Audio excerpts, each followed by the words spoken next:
Okay, so today we're going to focus a little bit on what Randox has been doing over the course of the last 6 months, primarily focused on SARS-CoV-2 and our products relating to the pandemic, but we'll also touch on some other products that we have as well. The sort of the focus for the presentation is the need for a fully automated syndromic approach to molecular diagnostics and testing, both within the automated laboratory and also in point of care settings as well.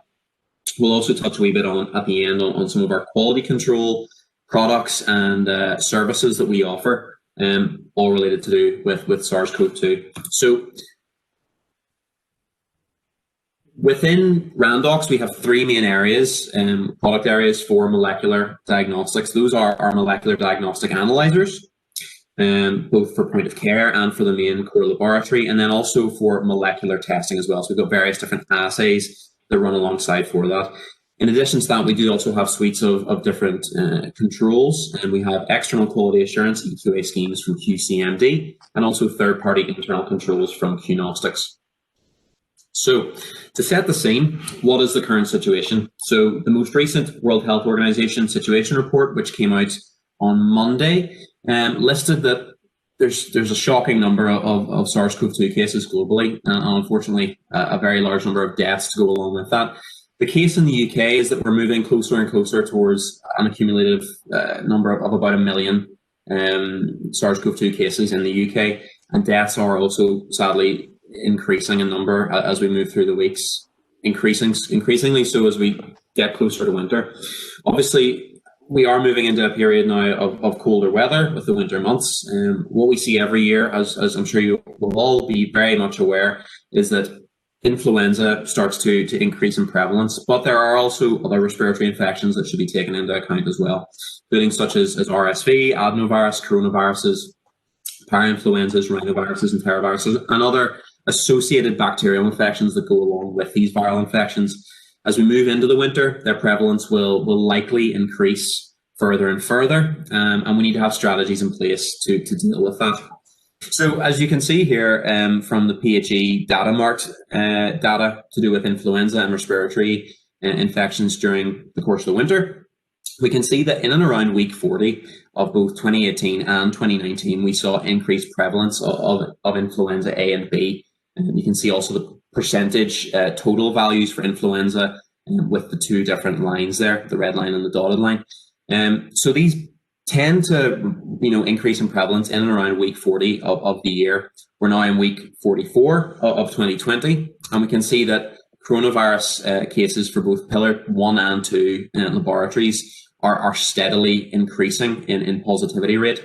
So we don't quite know what will happen with the other respiratory viruses this year. Hopefully, because of social distancing and other preventative measures, we'll see other respiratory viruses falling off to the wayside. But we need to have strategies in place in case we see concurrent pandemic and epidemic of different respiratory pathogens going on at the same time. So the problem, many of the current technologies for the diagnosis of SARS-CoV-2 are designed simply to detect the presence or absence of SARS-CoV-2, with SARS-CoV-2 exhibiting similar symptoms, those being fever, cough, fatigue, sputum production, and so on, to other respiratory pathogens. Clinical evaluations alone will be unable to identify the cause of infection. These non-specific symptoms between respiratory infections pose complications for the clinical management of patients and also our ability to implement control measures that limit the spread of SARS-CoV-2. For patients exhibiting respiratory viral symptoms in our communities who may not be that sick, in the wake of the pandemic, there will definitely be uncertainty and anxiety for these individuals. So accurate diagnostics not only help us treat people who are in hospital settings, but it will also have a valuable impact for those in the community who may be stressing over what infections they might have. Obviously, with the increased prevalence of respiratory pathogens, there will be an influx of individuals with non-specific respiratory symptoms to our hospitals, which will increase the burden on an already burdened testing capacity and also our patient pathways within hospitals. To support sort of the lack of multiplexing going on, we do have some EQA evidence for this. So we held a pilot EQA study for SARS-CoV-2 in April, May time of this year. Basically, it provides some insights into our ability to detect non-COVID infections. The reason why this is possible is because we include educational samples within our EQA schemes. Within the SARS-CoV-2 scheme, we did include educational samples that included NL63 and OC43. We found that incorrect results for NL63 presented in 16 data sets that were presented to us, and for OC43, 15 data sets. What's more interesting is that of the 406 registered laboratories, only 36 laboratories reported positive samples for NL63 correctly, and only 37 correctly identified OC43, which would suggest that at the time there was a very low number of multiplex tests, including SARS-CoV-2, being used in the EQA. Of course, we will have subsequent EQAs, including one which is running at the moment, which will conclude in November of this year. And it'll be interesting to see what the results will be within this EQA participation. It might be that the amount of multiplexing has increased, and as such, the positive identification of these organisms will increase as well. Co-infections is another problem that we'll face going into the winter period. Co-infections within the respiratory tract are significant to clinicians. Bacterial and viral infections, or secondary bacterial infections in association with viral infections, have long been accepted as a contributing factor to levels of both morbidity and death during the influenza episodes we see each year. Co-infections with several viral pathogens is less well understood according to the literature, but presently there's also very limited information on the interactions between SARS-CoV-2 and other respiratory viruses. Probably mostly because in this part of the world, we have been in a time period within this pandemic where there has been no other respiratory viruses circulating. There has been work by Public Health England looking into this. I've detailed the paper at the bottom of this slide. It's really worth having a look at this. It's a really good piece of work. Basically, it states several different things. Patients with a co-infection had a risk of death 5.92 times greater than among those who had single influenza or SARS-CoV-2 infections, with basically suggestion that there's possible synergistic effects between inside co-infected individuals rather than competition between viruses, well, influenza and SARS-CoV-2. It also stated that the odds of a ventilator use or death in intensive care admission was greatest amongst those who had co-infections, showing strong evidence that an interaction was happening between SARS-CoV-2 and influenza as opposed to them acting independently. Co-circulation of the two viruses could have a significant impact on morbidity, mortality, and health service demand. As we move into winter in the Northern Hemisphere, it is important that a high index of suspicion for co-infection is maintained. So here we have Public Health England outlining basically their concerns about the prevalence or the possibility for SARS-CoV-2 and influenza co-infections during the winter period and the effect that might have on patient care. Public Health England have also laid out a strategy of plans for the UK's 2020 SARS-CoV-2 viral respiratory testing strategy. This states several things. Many people without COVID are likely to have symptoms that resemble COVID during the winter period due to these other viruses circulating. The current SARS-CoV-2 pandemic and influenza season or influenza-like illnesses must be managed in tandem, and laboratories must have the capability to address the possibility of concurrent pandemics or the SARS-CoV-2 pandemic co-occurring with a flu epidemic. It is vital that we are able to rapidly diagnose patients with respiratory symptoms and to provide the appropriate healthcare. As such, it will be essential to differentiate the cause of infection, cohort patients, and use NHS resources appropriately and efficiently. Public Health England also states that point of care testing will be important in the coming months. They have outlined target product profiles on the Department of Health website, and this calls for the creation of different point of care testing systems. These are to provide confirmatory diagnosis of SARS-CoV-2 infection status, predict outcomes and response to treatment, diagnose SARS-CoV-2 from other influenza-like illnesses, so multiplex, augment clinical laboratory capacity, and also turnaround time. These guidelines aren't too dissimilar to what we've seen in previous years with PHE guidelines for point of care testing for influenza. These stated that point of care testing for respiratory infection should improve patient triage, cohorting, use of isolation rooms and patient pathways, improve clinical outcomes, reduce unnecessary antibiotic use, and where possible, differentiate between causes of infection, thus multiplex. But these systems should also be suitable for use by non-laboratory personnel.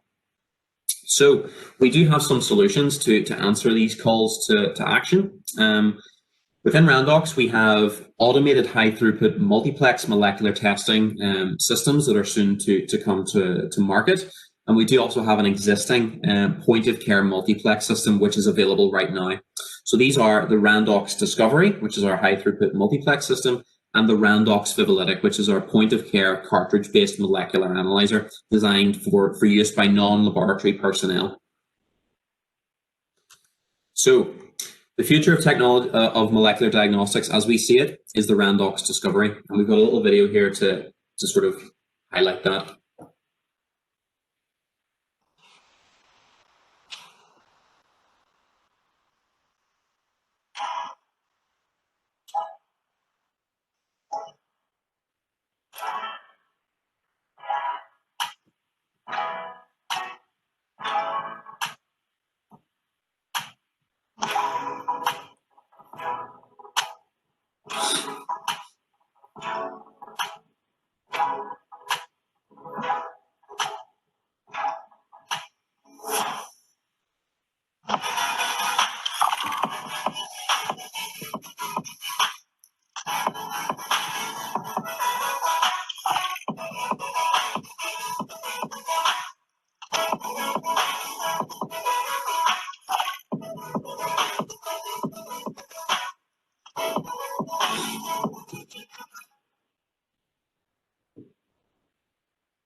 So that is the Randox Discovery. Oh, I'll play again.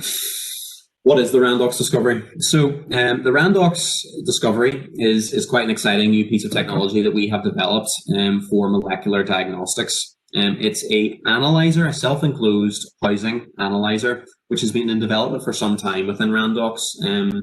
The bringing to market of some of our SARS-CoV-2 assays and the pandemic expedited basically our development and release of the machine and our production of them.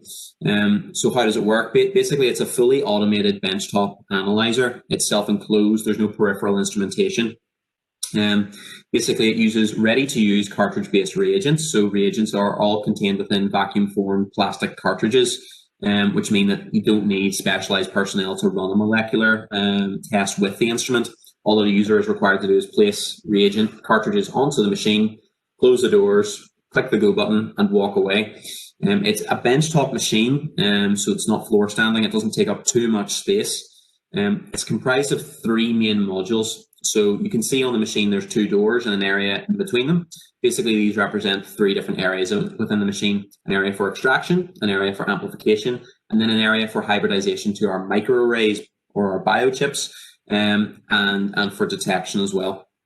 Some of the features of the machine is it can process 16 patient samples in a single batch. So you can load 16 samples onto the machine. They will run through an extraction phase, an amplification phase, and then a detection phase, all within a period of about 3 hours. So you'll get your first results in 3 hours. But if you continually load the machine with 16 samples from extraction, you can have results every hour on the hour thereafter. Basically, we enable the detection of multiple different pathogens from a single patient sample. So in answering the call of what Public Health England have been looking for, we basically provide multiplexing. So from a single patient sample, it's possible to get multiple different results from a single patient sample.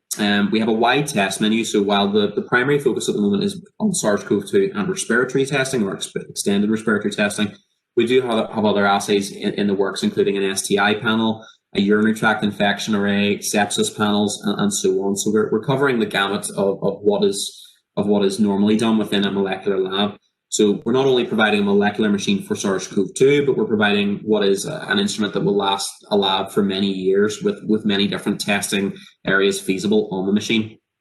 We enable pseudo-random access batch testing. So at any point during the testing process, you can put on any batch of samples. So on the machine at one time, you could have 3 different batches being run. You could have a respiratory batch being done, a sexually transmitted infection panel being done, and also a gastro panel being done. And this is enabled by basically our contamination control. So there's various different aspects within the machine that control the risk of contamination within the machine, which we'll talk about in a moment. So the machine basically takes a full molecular laboratory suite and it combines it into a self-enclosed housing. So the machine itself is quite compact for what it can do. So it's about 2 meters wide, about 1 meter in height, and about a meter in depth. It's provided with its own stand.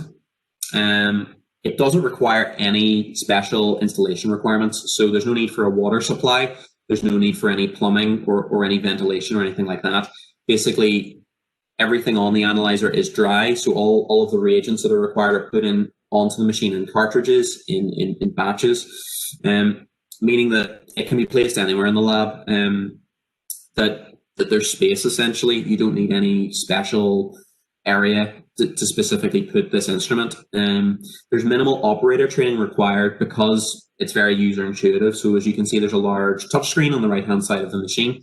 Basically, this displays everything that is required to be done on the machine in a very step-by-step, instruction-led format.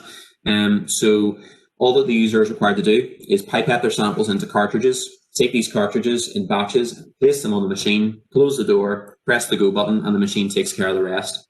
Samples are automatically scheduled on board in the software to maximize user walkaway time. So a user could load samples onto the machine and then walk away. And while the first batch is being processed, they have an hour or so to basically go and do other tasks within the laboratory.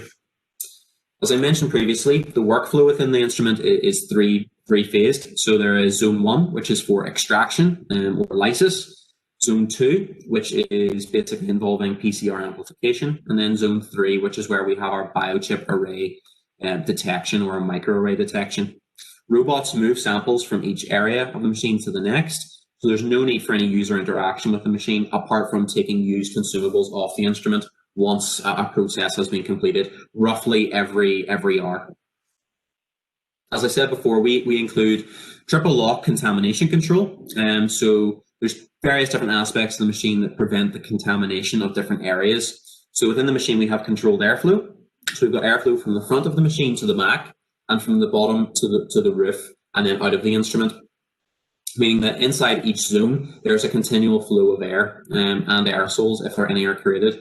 We also have UV exposure, so within the machine there's UV lamps, which, as we all know, will lyse RNA and DNA, preventing their amplification and as such contamination of a sample. And there's also physical barriers, so the only thing that moves between each zone is basically the sample. No robots or anything move between each of the zones. There's physical barriers to prevent airflow between each zone, again, reducing the risk of contamination inside the machine. So, automated high-throughput molecular respiratory multiplexing offers the ability to differentiate between SARS-CoV-2 and other seasonal respiratory pathogens, the ability to differentiate between the causative viral organisms and possible bacterial co-infections, provides results with high sensitivity, specificity provided by molecular techniques, provides results enabling decisions to be made on appropriate care and clinical management of SARS-CoV-2 positive and negative patients, provides sufficient testing throughput to meet the needs of the 2020-2021 winter period, provides automation to enable ease of use, allowing for non-specialized laboratory personnel to run tests, thus saving resource. Of course, at the moment, our laboratories are under extreme pressure. The ability to have a fully automated machine, so you can relieve specialized staff to do specialized tasks, is a real benefit of this instrument. Moving on, we do also have a point of care instrument, which is the Randox Vivalytic. The Vivalytic is everything you can see here. Again, very similar to the Discovery, there's no peripheral instrumentation required. What you see is what you get. Essentially, it's a self-enclosed box. It's about the width of a laptop and the depth of a laptop, so it's very small, very compact, quite narrow. And basically what you have is a cartridge-based machine. So what happens is your sample goes into a cartridge is then placed into the instrument, and then the instrument takes care of everything else.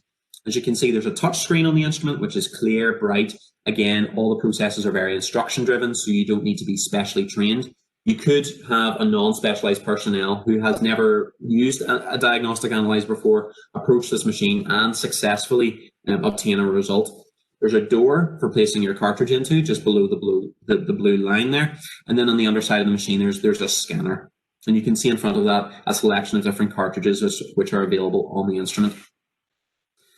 The Randox Vivalytic has many different features, benefits. It's extremely easy to use. The example that I use is that I had to bring the instrument back from a conference abroad, and on the way back to Randox, it had to spend the night in my parents' house. My mother is a cardiology nurse in the Royal in Belfast, and I think she just thinks blood samples go off to the lab, results comes back. She has no idea really about how laboratory diagnostics work, but I basically turned the machine on, told her to approach it with the cartridge, and she was able to run a dummy test there on the kitchen table. It is extremely easy to use, and it's something that a lot of point of care managers have agreed with us in saying that it's one of the only true, real point of care instruments for molecular diagnostics.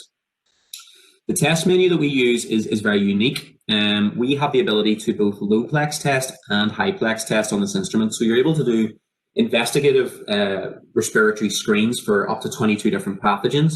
But in addition to that, we also have rapid tests such as a rapid SARS-CoV-2 assay and a flu A/B/RSV test, which can be used in point-of-care settings for rapid triage. It's fully automated, so once the cartridge is inside, everything else is taken care of by the analyzer. We have very fast results, so results from anywhere within 40 minutes up to about 2 hours at the moment. And it's got a suite of different connectivity abilities. So you're able to connect to LIMS and middleware, extract information from the electronic patient record, push information back to the EPR, and so on. So it's fully connectable. The cartridges themselves are, again, they have a number of features. You can see images of them on the right there. They're about the size of an iPhone. Basically, they enable room temperature storage, so they do not require cold chain storage within point of care settings. All of the reagents are included, so there's no extra consumables or anything required to be added to the cartridge. Basically, all you add is your sample. We use a process of microfluidics to push different reagents and samples around inside the machine using different channels in the machine. It's full sample to answer testing, so sample in, result out. And importantly, for contamination and the preventive spreading of samples around a point of care setting, the cartridges are fully sealed. So once a sample is in the cartridge, and the door is closed, there's a full seal there. So nothing else can get in to contaminate the sample, and nothing can get out to contaminate the machine or the user. As I said, the process of running a test is extremely straightforward, and we'll show you a wee video in a second just to even further show that. But basically, all you do is you would scan your sample code or punch it manually into the instrument on the touchscreen. Information will then be pulled from the EPR, which is first name, second name, birth date, and hospital ID number. You would then scan your cartridge so the machine knows what test it's going to run. You would pipette your sample from CoPan into the cartridge, and then you place the cartridge into the instrument and walk away. The machine will take care of the rest.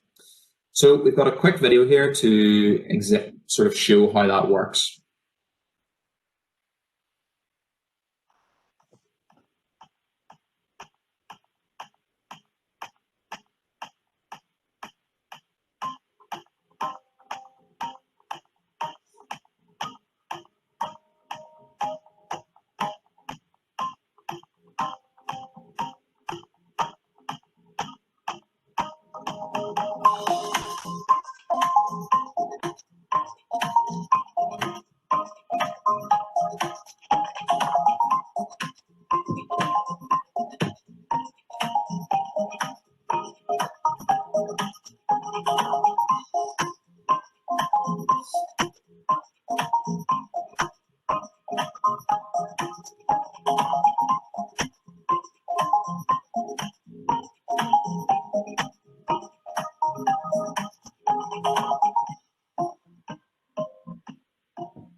And it really is that easy. So with this machine used in point of care and offering multiplex testing, you have the ability to get rapid near patient testing with very quick turnarounds. Very simple to use method, enable use by non-laboratory personnel. It has the ability to detect both SARS-CoV-2 at the point of entry into our healthcare systems and also differentiate between other respiratory infections if that is what is desired by the user. These kind of machines will offer obviously much needed expansion to the current testing capacity, bring testing away from the laboratory to point of care where it's required. It uses trusted molecular techniques such as microarray technology and real-time PCR, which offer very good quality results, high sensitivity and specificity. and also offers the ability to augment our current patient pathways for SARS-CoV-2, enabling more efficient triage, cohorting, and isolation of patients where required. Ultimately, within a hospital setting, these kind of machines will also offer us the ability to rapidly identify an outbreak and enact infection control measures where they're required as well. So there's various different methods which power our machines, which we'll talk a little bit about now. The main one is our Randox biochip array technology. So the Randox biochip is essentially a method that enables us to multiplex test from multiple different targets from a single patient sample. So what we have is a ceramic chip, which is 9 by 9 millimeters. It's quite small. And basically on that chip, we dot oligonucleotides for specific targets. So on our current chips, there are 25 different dots, or as we call them, discrete test regions, which have oligonucleotides for different targets. So as you can see here, there's a zoomed up picture of a biochip. And on that, there's different dots. Some of those dots are controls. One is for human actin to ensure that the patient sample was valid and that all the test processes work correctly. Others are reference spots to align the camera inside the machines. But every other dot basically represents a possible target. So as you'll see shortly, some of our assays are able to detect things such as flu A, flu B, RSV, and other respiratory pathogens from a single patient sample, and others are able to detect a few less than that. How our process works is we extract our material, we then amplify it using a process of endpoint PCR, and then we detect by hybridizing onto the biochip, at which point the targets which are present or that bind to the specific oligonucleotides will basically fluoresce, proving that there is a positive result for that particular target. We'll talk about our SARS-CoV-2 tests, of which we have a few. The initial test that we brought out was the VRI, or the 2-plex SARS-CoV-2 array. So this is a test that was designed within recommendations made by the CDC and the World Health Organization at the beginning of the pandemic. Initially, there was a call for multiple different targets to be used within multiplexes for SARS-CoV-2. That was then reduced to a 2-target strategy, which is what we followed at the time of the creation of the test. So this is a test for the detection of SARS-CoV-2. It's fully CE marked. It's PCR onto microarray. And we use 2 different gene targets. So we use open reading frame 1AB for the detection of SARS-CoV-2, and then the E gene, which is a confirmatory marker for the presence of SARS-CoV-2. The total turnaround time is about 2.5 hours at the moment. The input volume, about 300 microliters of extracted material on the Randox Discovery, and about 300 microliters of copanenat into the Randox Vivalytic. And the analytical sensitivity, as we're seeing so far, is 95% detection rate, which is very good. So this test is available on the Randox Discovery and also the Randox Vivalytic right now. And it's a test on the Vivalytic, which is being used around the world at the moment. The Randox Discovery is coming to market towards the tail end of this year and into next. And we've already got a lot of interest in the machine for this assay in particular. The follow-on from this test will be our multiplex array for SARS-CoV-2. So this is a 10-plex multiplex for SARS-CoV-2 and other viral respiratory pathogens. So it's able to detect SARS-CoV-2 as well as differentiate between other respiratory targets. At the moment, it's research use only, but CE marking is coming very soon. Again, it's a nasopharyngeal swab is what we validated so far. Input volume is the same. Turnaround time is the same as the previous assay, 2.5 hours. And we use the same 2 markers for SARS-CoV-2, being open reading frame 1AB and the E gene. So as you can see, we're able to multiplex for lots of different targets, SARS-CoV-2, as well as the E gene, coronavirus 229E and L63, and other original coronavirus strains, MERS, adeno, enterovirus, influenzas, and also rhinovirus as well. So covering the majority of the viral infections, which will rear their heads in the coming months, or that might, hopefully not, but they might. Again, this assay will be available on the Randox Discovery very shortly, and it is soon to come in a CE marked version to the Randox Vivalytic. At the moment, it's available as a research use only cartridge on the Vivalytic. In addition to this, we do have some Vivalytic specific assays, including a 45-minute or 40-minute SARS-CoV-2 array or assay. Basically, this assay is for the detection of SARS-CoV-2 using real-time PCR. So we do not utilize the biochip in this assay. It's fully CE marked. It uses real-time PCR, and we use the target, the E gene, in this assay. we have selected a very specific region of the E gene, which we have found through genome analysis, to be extremely specific for SARS-CoV-2. Again, the sample volume is 300 microliters input. The turnaround time is listed as 45 minutes, but in practice, we find that the turnaround time is 40 minutes, 39 to 40 minutes. The analytical sensitivity of this assay is again a 95% detection rate. And we've got the limit of detection for this assay down to 188 viral copies per test, which is excellent for a point of care type assay. In addition to that, we do have a further development for this test, which will be the 45-minute SARS-CoV-2 array, which will enable pooling. Again, this is a very similar assay to the previous one. It's a full real-time PCR assay. It's fully CE marked. Again, it uses real-time PCR using the E gene. The turnaround time stated as 45, but comes out in about 39, 40 minutes. Again, analytical sensitivity and around 95% detection rate. And the limit of detection, we're getting down again to about 188 viral copies per test. So how it works is you would take 5 patient samples, you would pool them together, you would put them into the cartridge, it's 300 microliters, and then you would run the test. If you get a positive result, it means that one of those patient samples was positive, and they would all need retested again on other cartridges or on another method, whatever way it's set up in the lab. And then if you get a negative result, you can be confident that all of those samples are in fact negative for SARS-CoV-2. So the selection of the different gene targets has been driven by what was published by the World Health Organization and the WHO, but we're seeing some interesting sort of data from the initial pilot study from QCMD. So you can see on the left, there's a pie chart here which shows basically the gene targets that were presented in assays where there was analyzers with peer groups of more than 5 participants. We can see that overwhelmingly the most common gene was the E gene, which is what we've selected for our real-time PCR assays on the Vivalytic. You can see as well the percentage of correct results that each gene target got. The top 5 there being the E gene, N gene, ORF1ab, RDRP, and the S gene. On the right-hand side then, we can see data for basically peer groups, so analyzer groups or detection methods where there were lower than 5 participants for that particular method. And there was, of this, 77% was commercial methods, and in-house was 23. We've actually seen it in some cases, in a lot of cases, in fact, that the in-house methods were in fact outperforming some of the commercial assays that were used at the time.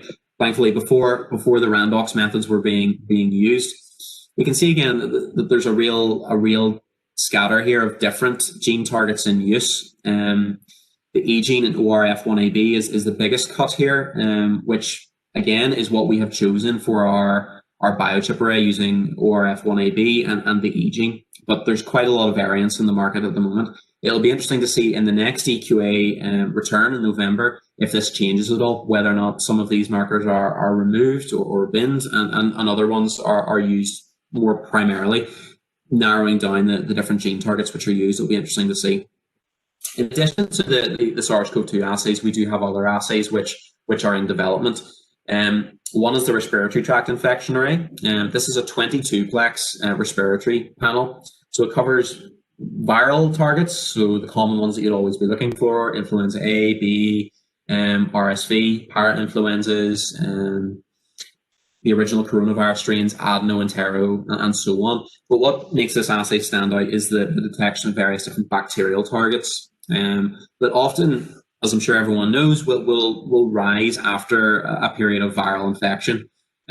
So again, a really good assay that can be used to provide further investigation for individuals that require it, those maybe who are in intensive care or acute receiving units that are severely ill, and maybe they might be coming back negative for common pathogens such as SARS-CoV-2, influenza A and B, and so on. In addition to that, we do have a sexually transmitted infection array. And this, again, is an assay which is the only one of its kind in the world. So this is a multiplex test that uses a swab, so vaginal, anal, urethral, or a lesion swab, or a urine sample. And from that, we're able to detect the following different pathogens. So CT, NG, Trichomonas vaginalis, Mycoplasma genitalium, syphilis, herpes, Haemophilus ducreyi, of which there's not a great deal in the UK, Mycoplasma hominis, and Ureaplasma ureolyticum. So a really good panel which will allow further investigation, possibly upon a result negative for, say, CTNG. So for people who have recurrent issues with your arthritis and so on, this is the kind of panel that can really hone down and basically find whatever the causative organism is. So that's the end of our segment to do with our assays and our analyzers and some of the background around that. Moving on to next, we'll talk a little bit more about QC. So as I mentioned before, we have two main areas for QC within Randox. Broadly across biochemistry, we cover both third-party internal controls and also EQA. For molecular, we have two different brands for this. And those are Qnostics, which is our third-party IQC, and then QCMD, which is our external quality assurance schemes, who we partner with, a group out of Glasgow that provide EQA across the UK. So from the outset of the pandemic, we listened to the needs of our customers. Obviously, with the pandemic, there was a need to basically bring out assays extremely quickly. How was anyone to know whether or not these assays were actually working as manufacturers stated? Thankfully, groups such as Public Health England and so on stepped in to basically verify and make sure that different assays were working correctly. But there was also a massive need for independent assessment using quality standards and external quality assurance schemes to basically ensure that manufacturer claims were correct. And that's exactly what we have. So today we have produced whole pathogen EQA and also third-party IQC for SARS-CoV-2. All of our controls are fully traceable whole pathogen materials, meaning that they're exactly the same as what you get in a patient sample. And the only difference is we've inactivated them. So the full genome is there, all gene targets are there. They'll work with any assay which is available on the market at the moment. It's great. Which means that they're also fully compliant with ISO standards, which state that you have to have a sample which is truly representative of what you find in a patient, which is what our controls are. And you also have to have a control which is completely independent of what the manufacturer provides in their kit. Again, exactly what we provide. QCMD, in summary, is a fully accredited ISO 17043 EQA provider. And we provide schemes which are specifically for molecular microbiology. However, we do have one scheme for multi-TOF. We are the world's largest EQA provider for specific molecular microbiology tests. We provide EQA to clinical laboratories, reference laboratories, blood banks,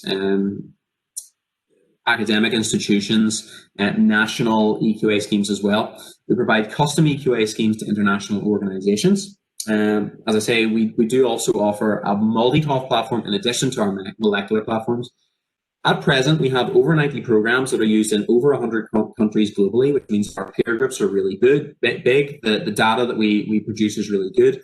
And we have over 10,000 registrations globally. That has increased significantly in the last number of months with SARS-CoV-2. How the scheme operates is that we have a user who would be yourselves. And basically, they would register with Randox to take part in an EQA scheme. We then distribute samples in panels to the participants, to yourselves. And you would then take those samples, which are liquid frozen, you would thaw them, you would run them on your analyzer and gain results. And we then use an online data return portal called the items, the QCMD items portal, to return results to us. Within 4 weeks, we will then provide individual reports for each panel which is returned to us, and we will basically generate a report, a comparison report based on detection method to the users who took part in that EQA scheme. At the end of the year, we then provide a supplementary report which provides some expert commentary from diagnostic manufacturers, experts in the field, and so on how each EQA scheme was run, how different analyzers performed, what issues there were, and so on.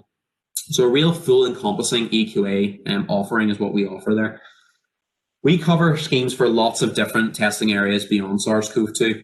We cover bloodborne viruses, congenital infections, emerging diseases, probably not very relevant for the UK, but they're still there, possibly for blood banking and so on. Immunocompromised associated infections, respiratory infections, transplant-associated diseases, CNS infections, drug-resistant organisms, gastrointestinal infections, sexually transmitted infections, and also multiple pathogen schemes. So we offer the ability to challenge multiple different organisms within a single EQA challenge, which is something we'll look at in a wee moment. So overall, we have various different features. We have the widest selection of programs available at the moment for EQA, for molecular. We provide frequency and flexibility of testing in our challenges. So you have the ability to have samples arrive at various different points throughout the year. It's completely up to you what you go for. We provide reports within 2 to 4 weeks of submission of results. We are fully accredited. We have an online user-friendly EQA management website, the items portal. We have a very high level of participation. So at the moment, well over 10,000 registrations. We have comprehensive reports, including comparisons. And we use whole pathogen organisms, meaning that all strains are covered at the relevant limits, and they'll work on any analyzer that's on the market at the moment. At the start of the pandemic, we offered a pilot EQA scheme. Basically, this was sent out in about April, March time. And basically, it consisted of 8 different samples. Many of those people here today will have taken part. Basically, the quality assessment was focused on specificity.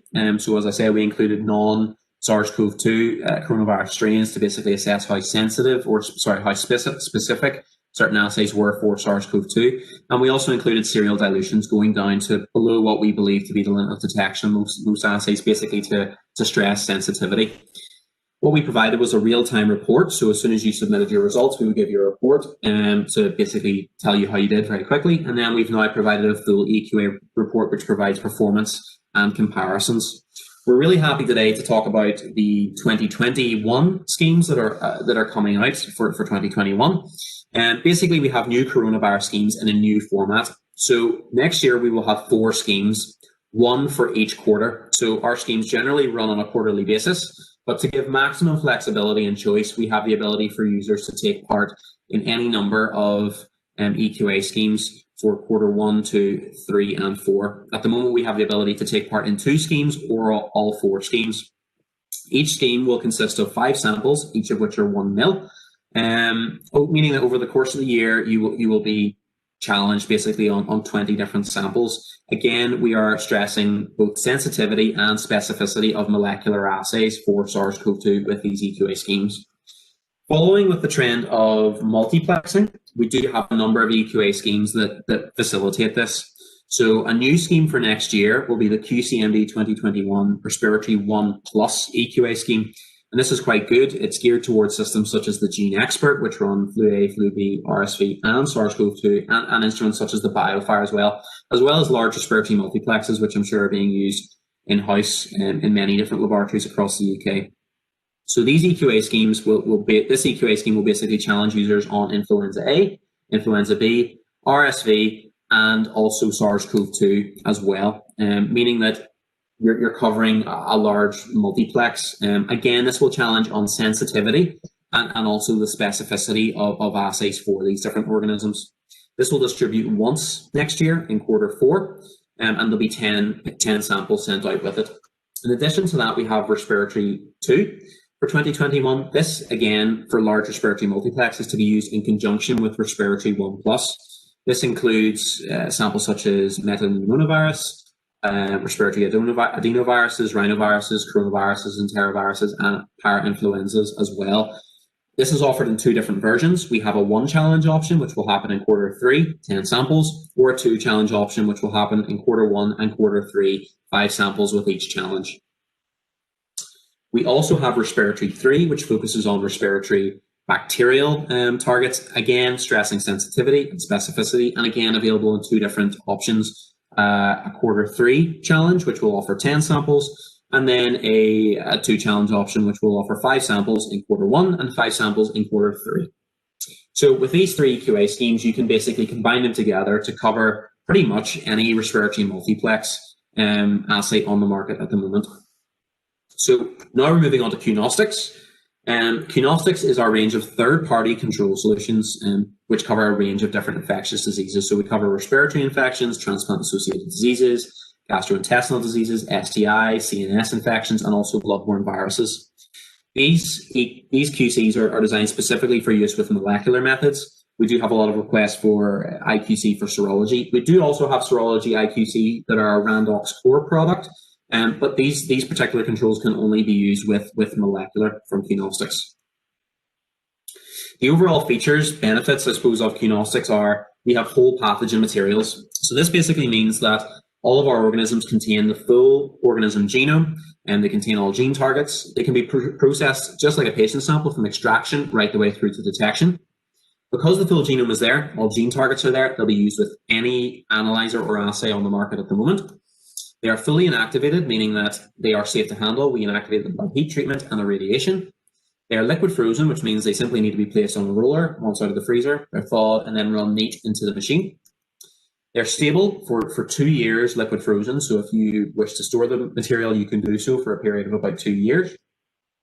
We offer consolidation. So we offer a range of different molecular controls covering a wide variety of different testing areas, which is great because it means that you only need to use us for QC. The convention within molecular for a long time is to use a mix of pooled patient samples, different manufacturers for different targets. That isn't really required anymore. We do provide consolidation where we can act as a one-stop shop for both all of your QC needs, both IQC and EQA with Qnostics and QCMD. We have multi-analyte materials. So as I'll talk about in a wee minute, we have some QCs which cover multiple different targets. So for multiplex assays, just like we've talked with the EQA, we have controls that cover flu A, flu B, RSV and SARS-CoV-2 inside a single material. We do have similar materials for gastrointestinal infections and so on as well. All of our organisms are fully traceable. So for UCAS and INAB, it's possible to basically trace our materials to World Health Organization standards where possible, and also reference materials where applicable as well. We do also have the ability to say that our materials are true third party. So although we are a diagnostic manufacturer, Qnostics do operate in a way quite separately. All of the QC is manufactured separate to us and also all other diagnostic manufacturers. The QC, therefore, is true third party. So you can really independently assess Randox assays and assays from any other manufacturer using Qnostics third party controls. For SARS-CoV-2, we have a range of different QCs that are available that cover various different purposes and reasons.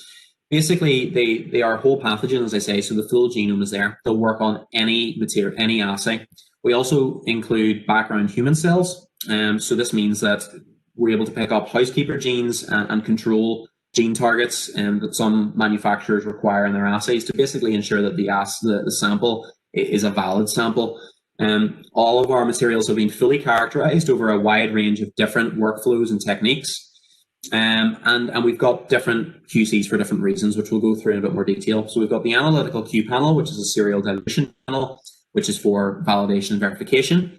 We have the molecular Q panel, which is a shorter serial dilution panel near the lower quartile of an assay, which again is good for validation and verification and ongoing QC monitoring. We have the Q control, which has been extremely popular, which is great for ongoing QC monitoring between replicates or between runs. And then we have a negative control, which is pretty self-explanatory. So we decided the concentrations for our IQCs with a big performance evaluation that was carried out. Basically, we took real patient samples were taken, about 1,174 of them. And basically the different concentrations of coronavirus within these was assessed. You can see on the diagram there, the box plot. And basically this shows the range of different concentrations. The median and the different quartiles are listed out there as well. You can see to the left of that then, there are different stars. These represent the concentrations of our various controls. So you can see the AQP basically runs from above the mean or the average patient sample right down to below the limit of detection, which is perfect for validation and verification. The NQP, again, very good for validation and verification, runs from the lower quartile right the way down to below the limit of detection of most assays, which is good for routine monitoring, but also validation and verification. There's also the Q control, which sits just below the average of what a normal patient sample would be, which is excellent because it both stresses sensitivity, but it also stresses, the ability to generate replicate results over replicate runs with the QC. You can see in the next diagram, figure 1b basically shows the distribution of the different concentrations within the study, and you can see with the red star there where the Q control or the run control basically sits within that, showing that it's representative of of a concentration just under what the average would be for a true patient sample we would find. The following table here is very interesting. So from QCMD, we obviously had a lot of different analyzers and testing groups being used. One of the samples within the EQA was exactly the same as what we provide within the Q control. And here we can see how that particular sample performed across different analyzer groups. So figure 3 basically demonstrates the comparison between analyzers using CT value. We can see that the control will work pretty much on any analyzer. All the main ones are represented here. We have basically abbreviated the names of the manufacturers to allow them to maintain their anonymity, but they're quite easily worked out. So if you look from left to right, we have Abbott, Altona, Oz Diagnostics, BD, Cepheid, Certex, Elitech, Qiagen, Roche, and so on. And you can see that there's a bit of variation between analyzers. This is normal. CT values generally do change and differ between different assay manufacturers because of a multitude of reasons, but we can see that our control will produce consistent results on any platform. So today, our SARS-CoV-2 controls are used by a wide range of customers across the UK and Ireland. They're used by Public Health England, NHS Laboratories, the Lighthouse Laboratory Network, the COVID-19 Volunteer Testing Network, academic institutions, pharma, diagnostic manufacturers, and also other laboratories around the world. Our control products have been vital as qualitative third-party independent process controls for reagent batch acceptance, for system maintenance, as a training tool, for validation and verification of claims that are made by diagnostic manufacturers, and also for drawing comparisons between different instruments and assay manufacturers, something that has been very important across the HSE and the NHS when comparing different assays that are being used. Obviously, lots of different manufacturers have had to be called upon to meet the testing need, and ensuring that there's continuity between results between instruments is important, which is something that our QC allows you to assess. So today we're happy to announce some new controls that are coming out or that have already come out. These are the respiratory multiplex controls. So again, in the line with what we talk about multiplexing, we have new RTX controls. Each control kit basically contains 5 vials, each vial being 0.7 mil, and it's a consolidated multi-analyte material in each kit. So each kit will offer a material that offers various different organisms consolidated in that material. RTX1 Plus, or RTX1 QC, is basically consolidating influenza A, B, RSV, and SARS-CoV-2 into a single material. The subsequent RTX controls then basically consolidate other respiratory pathogens that you're likely to find in large respiratory multiplexes. Now, there are competitors for these controls out on the market, but what sets us apart is the fact that our controls are whole pathogen. There is complications with adding lots of different organisms into a single material, and we have overcome those by basically dividing the organisms out into different kits. Sometimes when you add all the organisms into a single material, they compete and they block off each other, and they will produce negative results for some organisms. By combining them in separate different pools, as we have, we're able to maintain consistent positive results across a multitude of different systems using these QCs. And that's the presentation in its entirety.